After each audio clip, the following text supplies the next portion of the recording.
Good morning बच्चों। कक्षा 9 के विद्यार्थी ध्यान दें। आज उनको सामाजिक विषय पढ़ाया जा रहा है और सामाजिक विषय के अंतर्गत इतिहास पोर्शन उनको पढ़ाया जा रहा है। और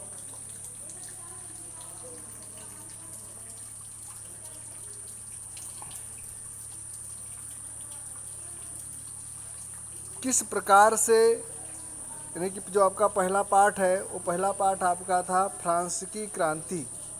पहला पाठ जो आपके पास वीडियो पहुंची होगी, उस वीडियो में पहला पाठ था फ्रांस की क्रांति। तो अब यहाँ से हम देखेंगे ये हेडिंग की जीविका का संकट कैसे उत्पन्न हुआ, यानी कि फ्रांस में जीविका का संकट कैसे उत्पन्न हुआ। इसके बाद फिर क्रांति की शुरुआत कैसे हुई। फिर हम देखेंगे कि प्राचीन राजतंत्र में हुए अनुभव का वृत्तांत क्या था। फिर क्रांति में किनका किनका क्या योगदान था। सबसे पहले अब हम देखते हैं कि जीविका संकट क्या है। तो तत्कालीन समय में फ्रांस के अधिकांश लोगों का मुख्य भोजन पाव रोटी था, और पाव रोटी था। मांग की तुलना में अनाज का उत्पादन कम होने के कारण पाव रोटी की कीमत में तीव्रता से वृद्धि हुई। स्थिति तब और ख़राब हो जाती थी जब सूखे और ओले के प्रकोप के कारण अनाज की पैदावार बहुत कम हो जाती थी। ऐसी स्थिति में रोजी रोटी का संकट उत्पन्न हो जाता था, जिसे जीविका के संकट के रूप में जाना जाता था। यह स्थिति फ्रांस में प्रायः उत्पन्न हो जाती थी। देखिए बच्चों, आपने अभी जो वीडियो आपके पास पहुंची थी, उस वीडियो में आपने देखा होगा कि फ्रांस की सामाजिक और राजनीतिक दशा कैसी थी, आर्थिक दशा कैसी थी।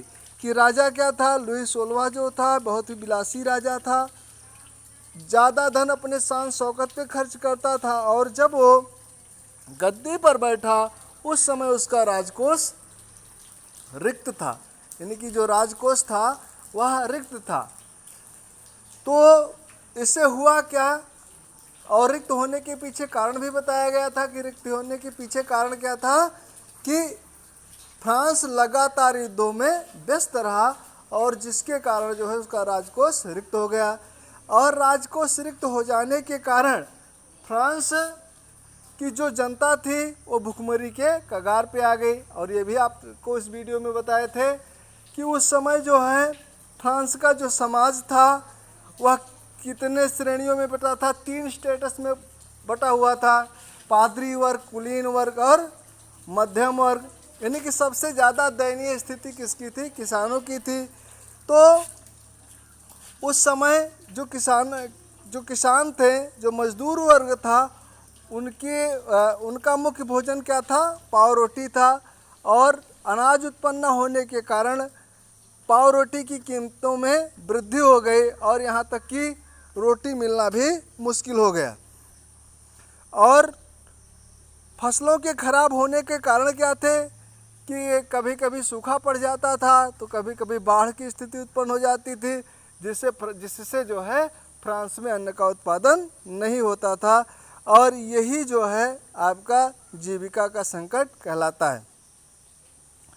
जीविका संकट क्या है, जीवन निर्वाह के संदर्भ में उत्पन्न ऐसी दशाएं जिनमें जीवित रहने के न्यूनतम साधन भी समाप्त होने लगते हैं। खाद्य दंगे क्रांति पूर्व फ्रांस में स्थिति इतनी खराब थी कि खाद्य पाव रोटी के लिए दंगे हो जाते थे। फसल की पैदावार नष्ट हो जाने पर बेकारी मालिक स्थिति का लाभ उठाने हेतु जमाखोरी में जुट जाते थे। इसी दौरान दंगों की स्थिति उत्पन्न हो जाती थी। उभरते मध्यम वर्ग ने विशेषाधिकारों के अंत की कल्पना 18वीं सदी में फ्रांस में एक नए सामाजिक वर्ग का उदय हुआ, जिसे मध्य वर्ग के रूप में जाने जाने लगा। इस वर्ग में सामुदायिक व्यापार, रेशमी वस्त्र, ऊनी वस्त्रों के उत्पादन के बल पर संपत्ति अर्जित की थी। यानी कि जो मध्यम वर्ग था, यह वर्ग व्यापारी वर्ग था, और इस वर्ग ने व्यापार के द्वारा अपने धन का सृजन किया था। यह वर्ग पढ़ा लिखा होने के कारण जन्म से विशेषाधिकार को न मानकर योग्यता व्यक्ति के सामाजिक पद का आधार मानता था। जॉन लॉक, रूसो जैसे दार्शनिकों ने स्वतंत्रता, समानता और समान नियमों और समान अवसरों पर आधारित समाज की परिकल्पना प्रस्तुत की। जो रूसो था और जो जॉन लॉक थे, ये महान दार्शनिक थे। दार्शनिक का मतलब ये क्या थे? विचारक थे। और इन्होंने अपने विचारों को पुस्तकों में लिखना शुरू किया, और पुस्तकों में जब इन लोगों ने अपने विचारों को लिखना शुरू किया तो इनकी पुस्तकें यूरोप के कोने कोने में, फ्रांस देश के कोने कोने में फैल गई, जिसको पढ़ लिख करके लोग इनकी विचारधारा से काफ़ी प्रभावित हुए और राजा के विरुद्ध जो है विद्रोह करने के लिए उतावले हो गए। जॉन लॉक ने अपनी कृत टू ट्रीटाइजेज ऑफ गवर्नमेंट में राजा के दैवीय और निरंकुश अधिकारों सिद्धांतों का खंडन किया। जैन जाक रूसो एक महान दार्शनिक था।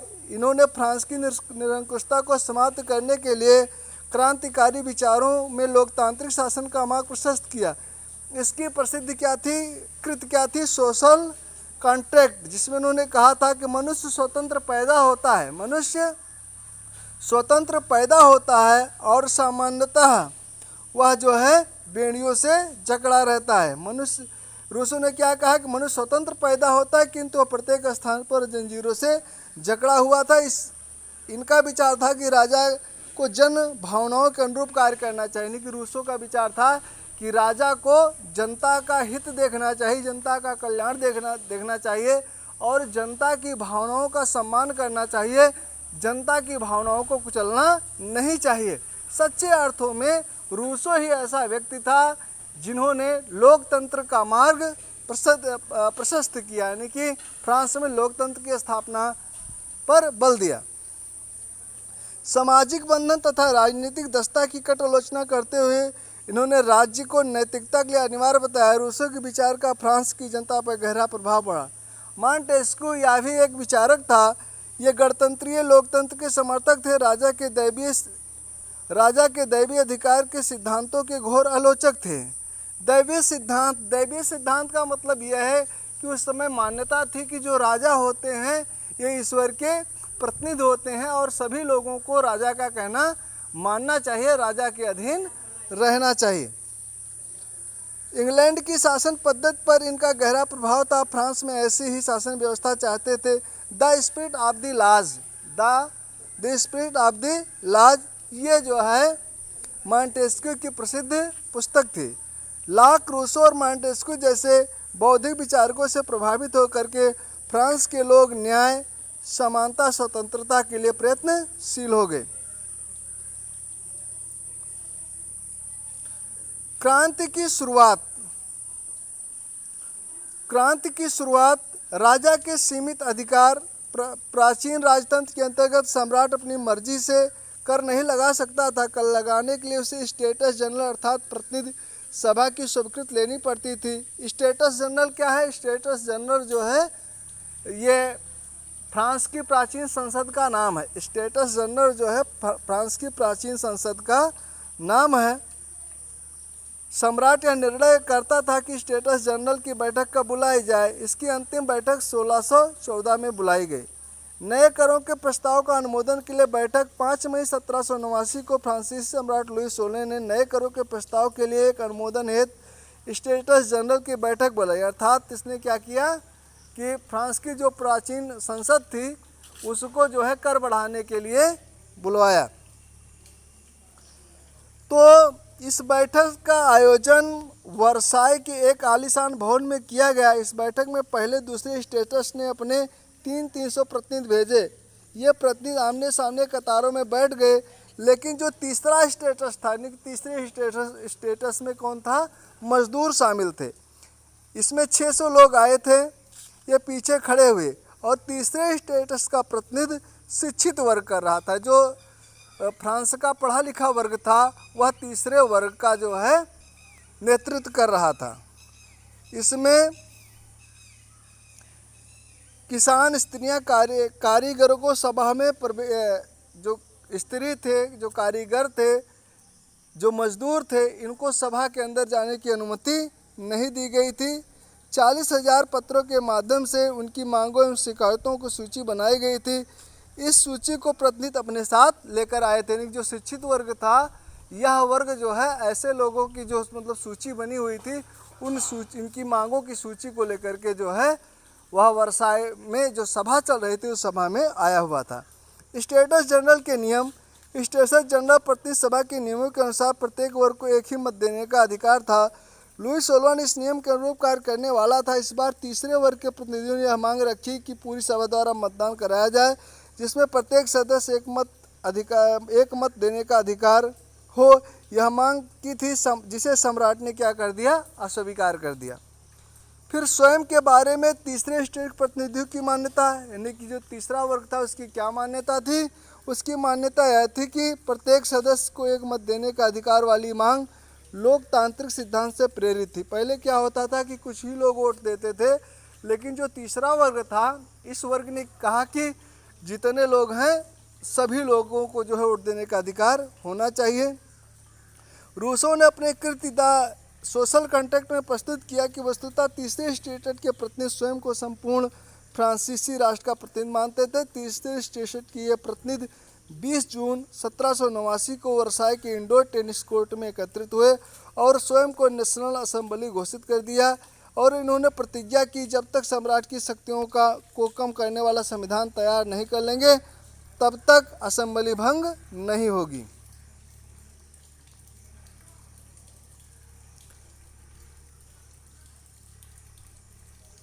इसके बाद मिराम्बो और अबेसियो का योगदान। इस समय तीसरे स्टेट का नेतृत्व मिराम्बो और अबेसियो कर रहे थे। यद्यपि मिराम्बो का जन्म एक कुलीन परिवार में हुआ था, किंतु असामंती विशेषाधिकारों वाली सामाजिक व्यवस्था को समाप्त करने के पक्षधर था। नेशनल असेंबली और फ्रांस, जिस समय नेशनल असेंबली संविधान की रूपरेखा तैयार कर रही थी, उसी समय संपूर्ण फ्रांस में आंदोलन हो रहे थे। यानी कि जिस समय जो है नेशनल असेंबली संविधान की रूपरेखा तैयार कर रही थी, उसी समय जो है फ्रांस में जगह जगह आंदोलन हो रहे थे। यह आंदोलन क्यों हो रहा था? क्योंकि लोग जो है अपनी बात को मनवाने के लिए जो है आंदोलन कर रहे थे। और इसका प्रमुख कारण यह भी था, आंदोलन का प्रमुख कारण यह था कि पाव रोटी की कीमत बढ़ गई थी। लोग जो है भुखमरी के कगार थे, भूखों से मर रहे थे और सड़कों पर टहल रहे थे। और जो मालिक थे, यानी जो बेकरी वाले थे, इन्होंने क्या किया था कि पाव रोटी को जमा कर लिया था, जिसके कारण जनता जो है जगह जगह पर लूटमार करना प्रारंभ कर दिया। 14 जुलाई 1789 को बस्तील के किले पर हमला करके उसको नष्ट कर दिया गया। फ्रांस के ग्रामीण क्षेत्रों की स्थिति। फ्रांस के ग्रामीण क्षेत्रों में अफवाह फैली कि जागीरों के स्वामियों को किराए पर लुटेरों को बुलाया गया है और यह पक्की फसलों को नष्ट करना चाहते हैं। इससे भयभीत होकर के किसानों ने कई जिलों के ग्रामीण किलों को कुदालों और बेलचों से ढहा दिया, अन्न भंडार को लूट लिया, लगान संबंधी कागजातों को जला दिया। ऐसी दशा में कुलीन बड़ी संख्या में अपनी जागीरें छोड़कर भाग गए और बहुत से ऐसे जो कुलीन वर्ग के लोग थे, ये लोग जो है पड़ोसी देशों में जाकर के शरण लेने लगे।